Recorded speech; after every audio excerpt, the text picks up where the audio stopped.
Okay. For an introduction. Kakati twagala bategeeza banange okalese ono kawoya akuuso we Uganda.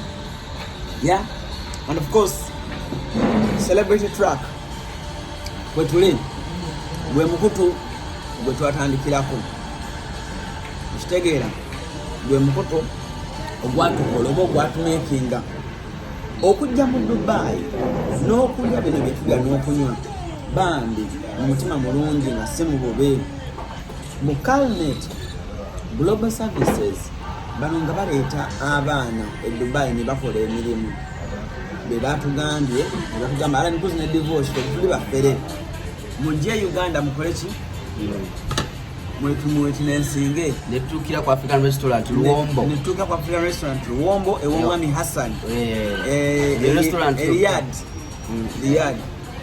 jakuboni Beira Riyadh eri mugoni eri mu Oman sinasa yes so natukide Beira omwami atufuddeko Hassan mumanyi bulungi Luwombo restaurant emmere y'abaddugavu ya Afrika y'abana Uganda gye bali obanga ali emmere y'emakindi wano Luwombo restaurant era abasoko balage enkoko. This is the chicken nyam then this is cow we eat cow peas kawunga ke kugamba kitegeeza nti bwojja wano ogenda kulyanga ali ewaka olya international olina mmere gyogenda misinga waka okitegeera ojje wano zino esaala zetwambadde Mukalnet yataddemu kasimbe Mukalnet Global Services babikoze. We are proudly sponsored by Mukalnet.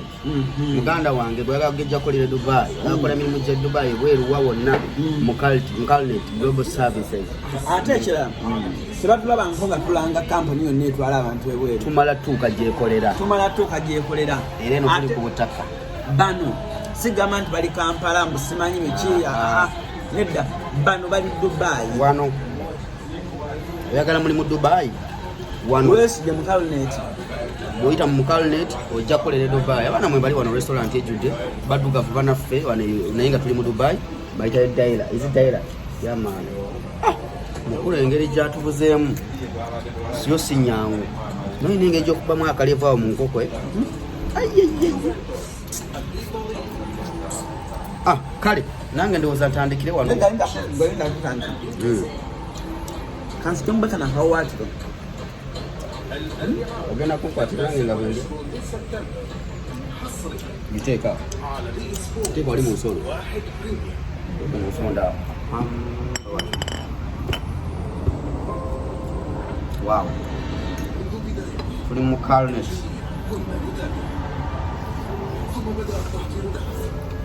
naye nga abafera mutwala abandi e Dubai twababuuse tulina mu Calnet kati yaliko aba Dubai mumumanyi Salongo mwerufu nnyo ako mukalazi bwoba ogenda funa 8 gambo ojja funa 8 bwoba ogenda funa 6 gambo ojja funa 6 tasudi ya mfumanyi ogenda funa obukadde 10 eri abamu abajuyisa mbogenda kola bwa sukali mukadde 10 naye lwaki abagamba bwa sukali akubbe ate nga tulina mu Calnet Global Service yes so byebyo tuli wano kati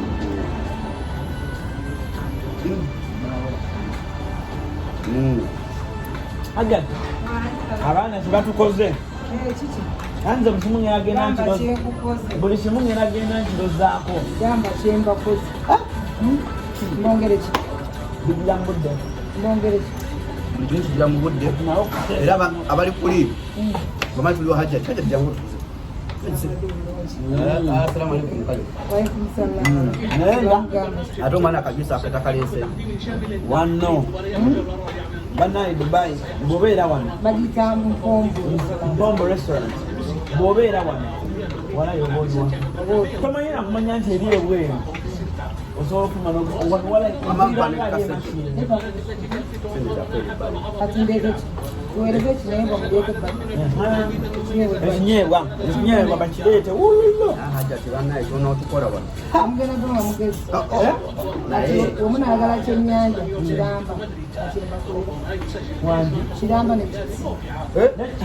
ekiro kyenamba siikira kyawedde dda ekiro kyengesapa yes ate kataddemu bagambye kyennyanja kiramba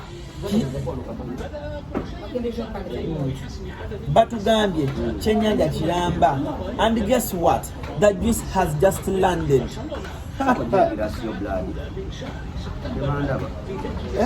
obulire mu kigasa juice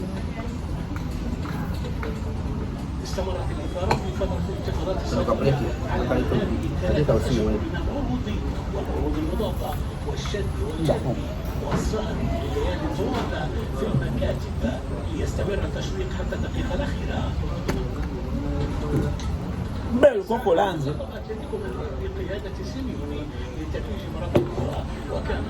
oh thank God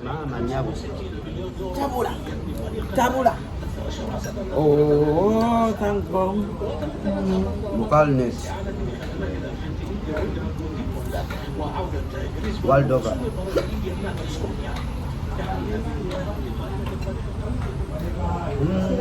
kiryoke kati awo batuwulira bulungi. Can you hear Ras very well? Ne baana mwebale kutwagala ka tuli Dubai mwana tunyumirwa just a forum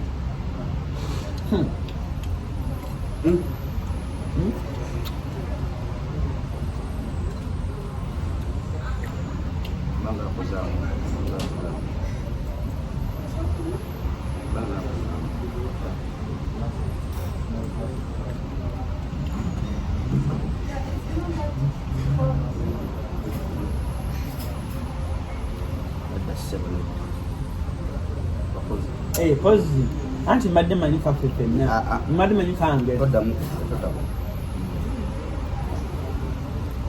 kale njira ako wano kale iwa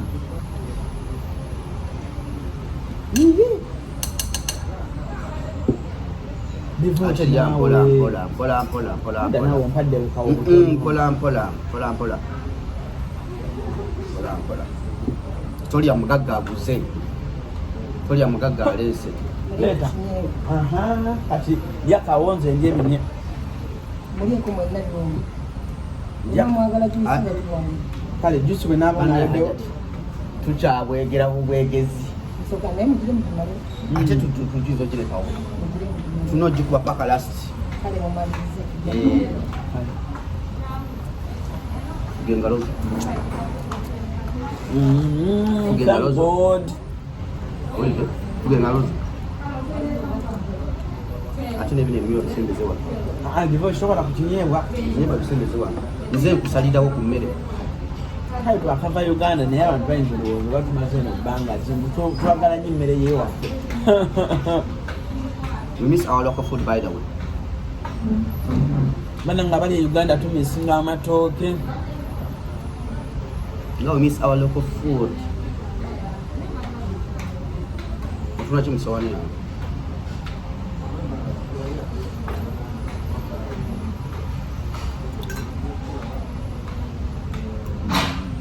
Bana bangamba nkulya ko emmere.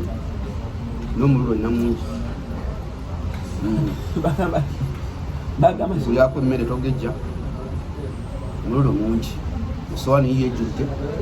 Otanga balese ebyennyanja oyagala bitu. Balese enkoko oyagala jibu. Lwaki temwewuunyuza bavubuka? Lwaki oba temwewuunyuza? Bambi Nkombo restaurant Dubai mwebale. Hajati mwebale. Tutandise okubwegera. Ayo kyabitegeera. Joyce wagwa mwebaleeta omulala. Joyce wagwa baleeta omulala. Ani? Ka Joyce. Kumbo ka Joyce. Ka Joyce kabwa abaleeta akalala. Ka Joyce abaleeta akalala. Toli Dubai. Twagambe ki tuliwa gamba kakalamu ha akalamu Uganda byogere Shadik Smith one load case ha ate case blood wange case nade ngenda kujja naye nga abize anti dai no kola ani kati sabula shege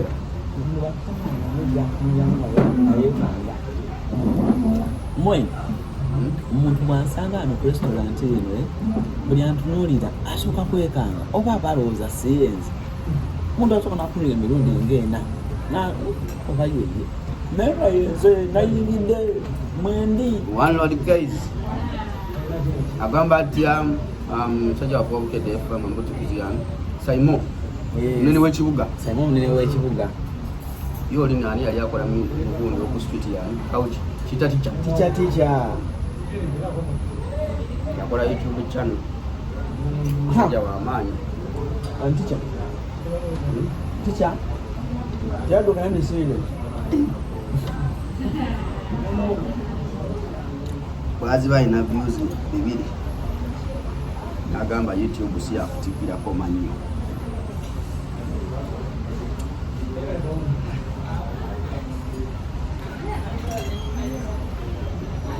Lujja Captain Oblis Church your blood SP familia Ibrahim Mukasa world over ngaliwa mne world travel shona designers Ibra let me tell you this bro onako oluhalero era kati ensi yonna yategedde nti tuliwa mne mukalnet yagamba ate Ibra mukalnet Dubai is like a wallpaper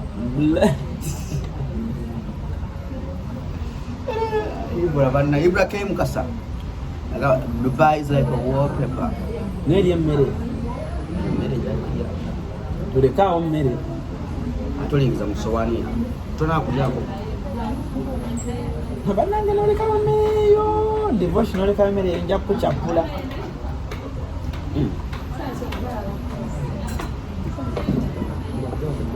buli ajja wano boogera Luganda kasito jano ng'oli muddugavu Luganda lutandikirawo kwajja omwana yakola ekintu ki Hassan wa amaanyi nnyo akamatoke bagajja Uganda na sister wange ali muno naye alowooza tetuli bakali twatuuse ya anyway in Dubai ati akatoke kano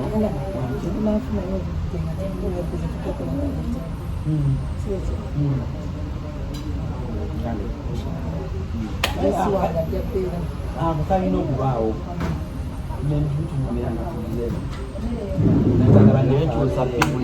tulyako tukyakikolako interview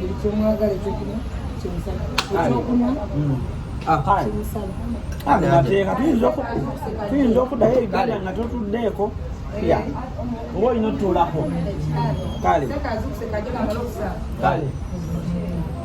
assalamu alaikum sogatukoma olaba abakyala abakola ne babba baabwe nga bizinesi bazangala they travel to Dubai ne omwami we ne bakola restaurant yaabwe etambula bulungi so naawe toggwamu maanyi bw'oba okola ne boyfriend wo mukole nanze bwenkola naani thank God yakwega omusumaali inchi 10 nze sijja kukukuulamu nga bwenkola ne divorce inchi 10 ojja kwekuba bbayi